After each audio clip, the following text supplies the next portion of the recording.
Hello, I'm Dana Rizzo, your door-to-door storyteller, and I'd like to give you a story. This story is called All Gifts by Grettelyn Darkey.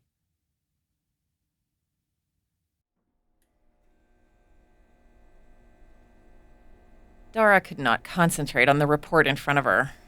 The little flash drive Sky had given her was burning a hole in her mind, as well as her pocket. She fingered it absently, its smooth plastic surface cool against her skin. "Don't open the file marked forbidden, okay?" Sky had said, flashing her his Crest commercial whiter-than-white smile.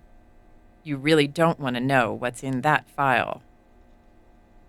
At first teasingly, and then more insistently, Dara had begged and begged him to tell her more about the file. But Sky simply shook his head and kissed her and told her that lovers needed secrets to keep their relationship interesting. Dara wasn't sure she believed that. Sky's secrets only annoyed her. Why had he given her his vacation pictures on this flash drive if he hadn't wanted her to see the forbidden file? He hadn't even encrypted the file. Dara had checked. It was like he was intentionally testing or teasing her. She didn't like that. Dara knew she was lucky to be with Sky Lichter. His wavy golden hair and well-trimmed tawny beard had turned many heads. So had his vivid smile and his lightning bolt blue eyes. But Dara knew that she wasn't exactly ugly herself. She had had plenty of boyfriends before Sky. She didn't think he had the right to tease her like this. Dara sighed and turned back to the report on her computer screen. It had been a long week at the investment firm, and she really didn't want to inspect this report again. Her boss was such a pointless perfectionist. Dara felt like he made her redo reports at least 3 times each, simply on principle. This was her 5th attempt with this particular report. She hated this account, too. The client was a greedy old lady who talked openly about which of her descendants she was currently coercing, threatening to cut them out of her will unless they obeyed her every whim. Dara reached into the pocket of her slacks and fingered the flash drive again. Maybe she would just take a little peek at the forbidden file. How would Sky ever know?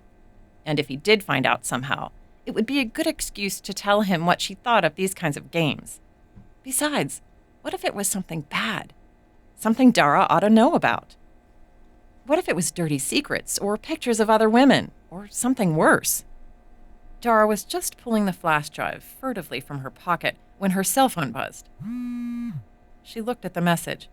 It said, "Hi, beautiful," with a smiley face. It was from Sky.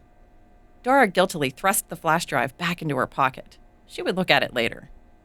Dara stayed late that evening to review the report for the 6th time. When she looked up from the computer screen at 7:30 p.m., the office was empty. Dara sat back and sighed. Maybe this is what hell is like, she thought. Endless accounting reports.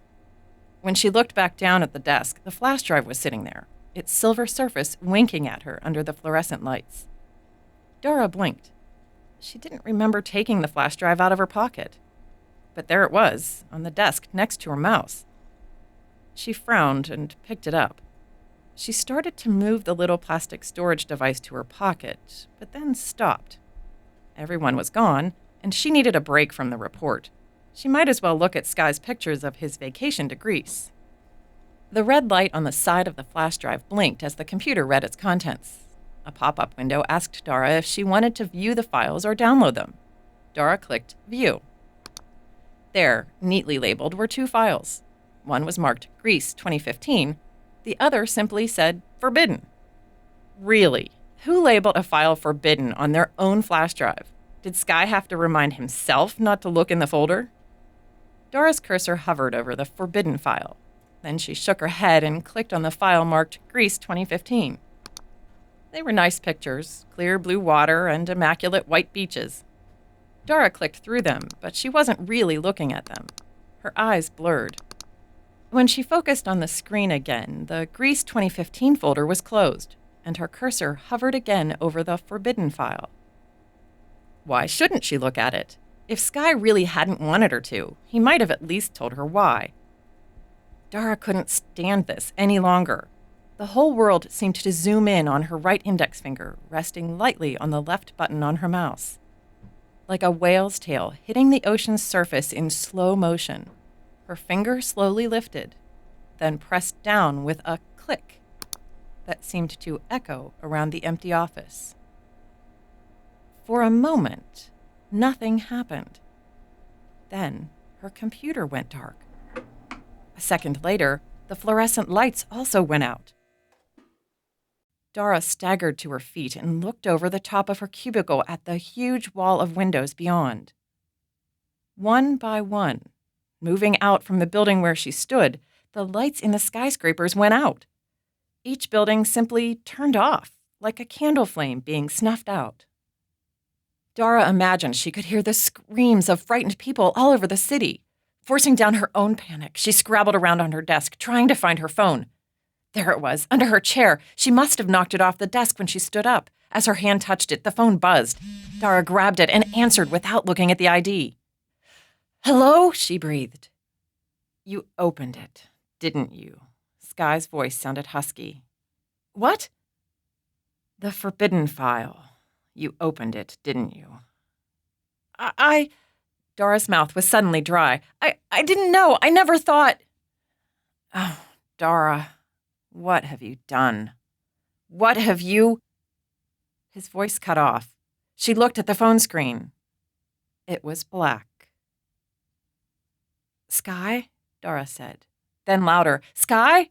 I take it back. I never meant to do it. I never knew." Her voice trailed off into a sob.